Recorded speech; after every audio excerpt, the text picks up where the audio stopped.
Ne me touche pas. Ne me touche pas. Je viens. Ne me touche pas. Ne me touche pas. Ne me touche pas. Ne me touche pas. Ne me touche pas. Ne me touche pas. Ne me touche pas. Ne me touche pas. Ne me touche pas. Ne me touche pas. Ne me touche pas. Ne me touche pas. Ne me touche pas. Ne me touche pas. Ne me touche pas. Ne me touche pas. Ne me touche pas. Don't touch me.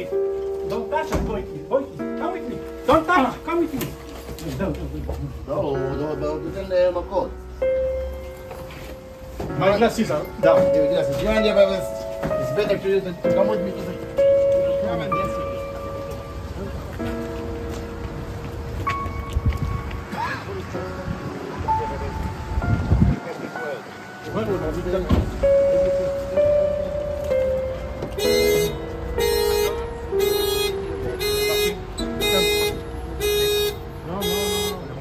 הלאה, השני אצלכם. השני אצלכם. תרבה לך סיירות. סליחה, אדוני. תמתין בצד. כן. השני אצלם בניידת מהנוס איתו. סליחה, זה לא... רגע, לא להפריע. אדוני. רגע, לא להפריע. רגע, אני בא אליך.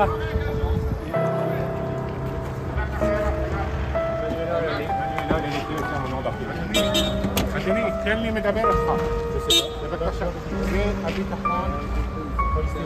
זה ביטחון של ממשלת צרפת. זה לא נעים ככה. Where do we go, Wissam? לאיפה הם הולכים?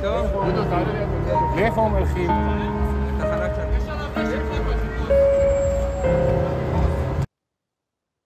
La France convoque l'ambassadeur d'Israël après un incident diplomatique majeur à Jérusalem, impliquant des gendarmes français. Et quand on se penche sur les détails, on comprend rapidement qu'on a affaire à plus qu'un simple malentendu. Là, c'est un véritable bras de fer qui s'illustre. Le contexte est clair. Le ministre français des Affaires étrangères Jean-Noël Barrot, en visite officielle, se rendait sur le domaine national de Léona, un site religieux historique appartenant à la France. Ce n'est pas une petite chapelle quelconque, c'est un des lieux les plus symboliques de la présence française en Terre Sainte, protégé par des gendarmes du consulat. Et pourtant, des policiers israéliens pénètrent armés sur le site, sans autorisation. On ne parle pas d'un agent isolé, mais de forces de sécurité en pleine action, bien décidées à défier les règles établies. Jean-Noël Barrot réagit et ne mâche pas ses mots, qualifiant cette intrusion de situation inacceptable qui fragilise les liens entre les deux nations. Il choisit finalement de ne pas entrer sur le site, marquant ainsi son mécontentement par un geste symbolique fort. D'autant plus qu'il sait qu'Israël n'en est pas à sa première entorse de la sorte avec la France. C'est une réaction claire qui vise à faire comprendre que la diplomatie française ne pliera pas face à de telles provocations. Mais l'incident ne s'arrête pas là. Après le départ du ministre, 2 gendarmes français en civil, identifiés comme travaillant au consulat, sont violemment interpellés par les policiers israéliens. L'un d'eux est jeté au sol, un geste qui ne fait qu'attiser les tensions, et les justifications israéliennes ne font qu'ajouter de l'huile sur le feu. Ils prétendent que les agents n'étaient pas identifiés, malgré le fait que les gendarmes aient parlementé durant une demi-heure.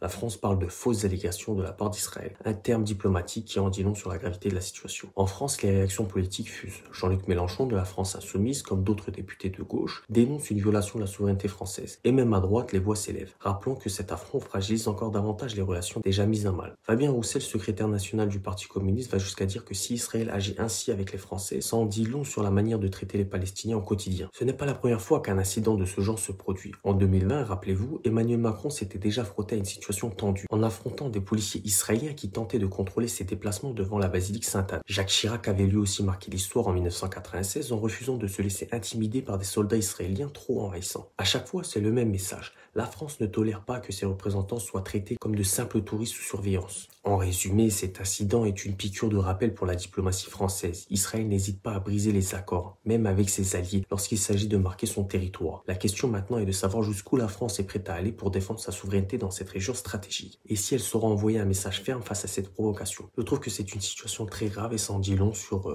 l'approche d'Israël envers la France. Bref, dites-moi ce que vous en pensez en commentaire, bien sûr toujours dans le respect.